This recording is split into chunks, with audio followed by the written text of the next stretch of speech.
guys, kami dari kelompok 4. Pada saat ini kami akan membuat video untuk pemenuhan tugas UAS dengan materi ronde keperawatan dengan mata kuliah manajemen keperawatan dengan dosen pengampu Nurse Frida Mendur Eskepemkop.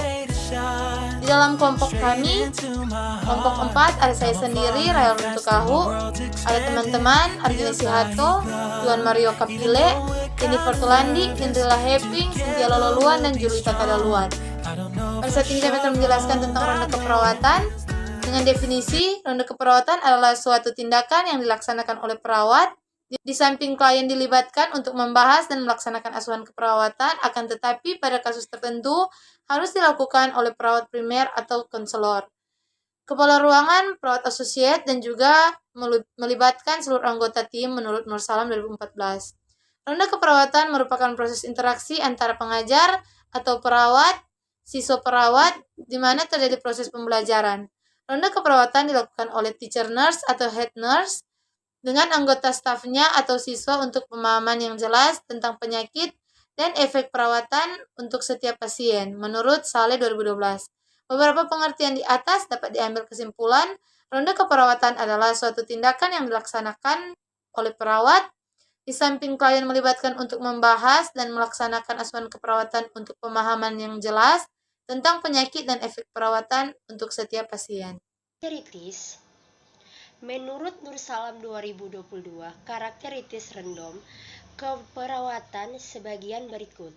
Yang pertama, klien dilibatkan secara langsung. Yang kedua, klien merupakan fokus kegiatan. Yang ketiga, perawat asosiate, perawat prime, dan konsuler melakukan diskusi bersama.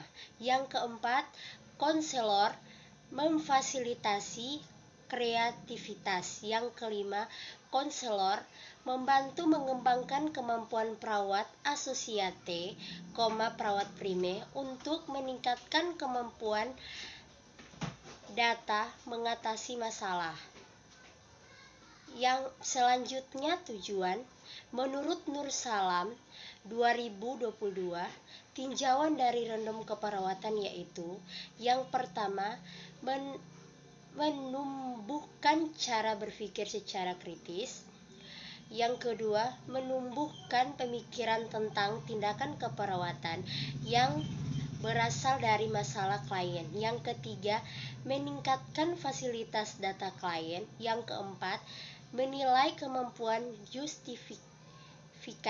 Yang kelima, meningkatkan kemampuan dalam menilai hasil kerja. Yang keenam, meningkatkan kemampuan untuk memodifikasi rencana keperawatan. Yang ketujuh, meningkatkan kemampuan menentukan diagnosa keperawatan. Manfaat ronde keperawatan. Yang pertama, masalah pasien dapat teratasi. Yang kedua, kebutuhan pasien dapat terpenuhi. Yang ketiga, terciptanya komunitas keperawatan yang profesional.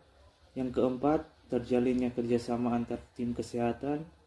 Yang kelima, perawat dapat melaksanakan model asuhan keperawatan dengan tepat dan benar. Kriteria pasien dalam ronde keperawatan. Yang pertama, mempunyai masalah keperawatan yang belum teratasi meskipun sudah dilakukan tindakan keperawatan. Dan yang kedua, pasien dengan kasus baru atas langkah. Lanjut, dalam ronde keperawatan, setiap perawat memiliki peran masing-masing, di antaranya yang pertama, perawat primer. Dalam menjalankan pekerjaannya perlu adanya sebuah peran yang bisa untuk memaksimalkan keberhasilan, di antaranya yang pertama, menjelaskan keadaan dan data demografi klien. Yang kedua, menjelaskan masalah keperawatan utama. Yang ketiga, menjelaskan intervensi yang belum dan yang akan dilakukan. Yang keempat, menjelaskan tindakan selanjutnya. Yang kelima, menjelaskan alasan ilmiah tindakan yang akan diambil. Lanjut, perawat primer lain atau konselor. Yang pertama, memberikan justifikasi. Yang kedua, memberikan reinforcement. Yang ketiga, menilai kebenaran dari suatu masalah, intervensi keperawatan, serta tindakan yang rasional. Yang keempat, mengarahkan dengan koreksi Yang kelima, mengidentifikasi teori dan konsep yang telah dipelajari. Berikut tahapan ronde keperawatan. Menurut Ramani tahun 2003, tahapan ronde keperawatan terbagi menjadi 3 bagian, yaitu yang pertama pre-ronde, meliputi yang pertama preparation, yaitu persiapan, planning, yaitu perencanaan, orientation, yaitu orientasi. Yang kedua, rounds, meliputi introduction, pendahuluan. Yang kedua, interaction, interaksi. Yang ketiga, observation, pengamatan. Yang keempat, interaction, pengajaran. Yang kelima, submersing, kesimpulan.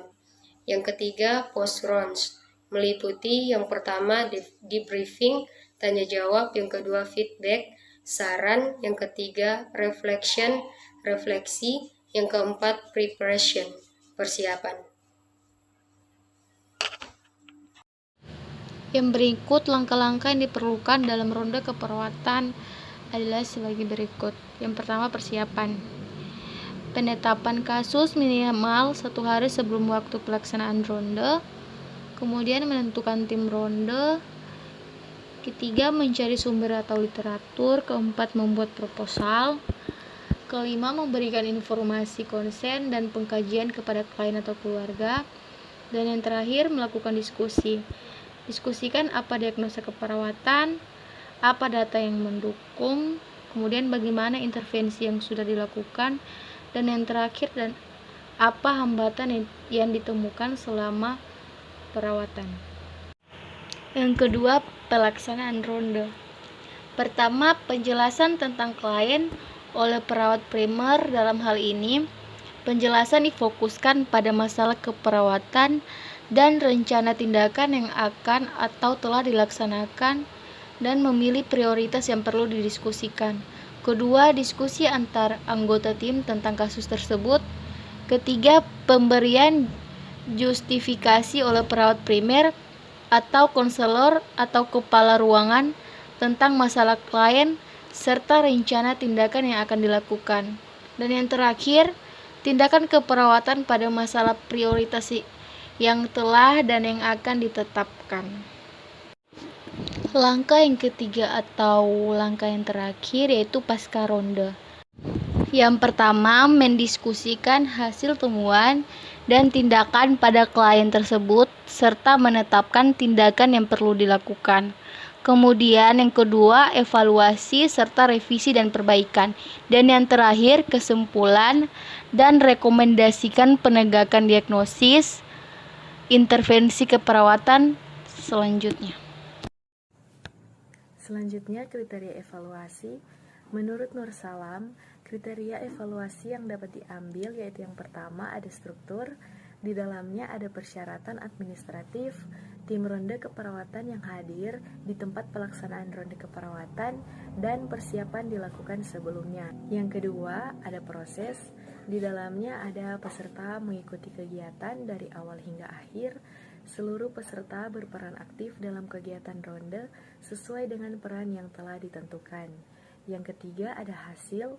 Di dalamnya ada pasien merasa puas dengan hasil pelayanan, masalah pasien dapat teratasi, dan perawat dapat menumbuhkan cara berpikir yang kritis, meningkatkan cara berpikir yang sistematis, meningkatkan kemampuan validitas data pasien, meningkatkan kemampuan menentukan diagnosis keperawatan, menumbuhkan pemikiran tentang tindakan keperawatan yang berorientasi pada masalah pasien, meningkatkan kemampuan memodifikasi rencana asuhan keperawatan, meningkatkan kemampuan justifikasi, dan meningkatkan kemampuan menilai hasil kerja. Demikian video kami tentang ronde keperawatan. Semoga video ini dapat bermanfaat dan terima kasih.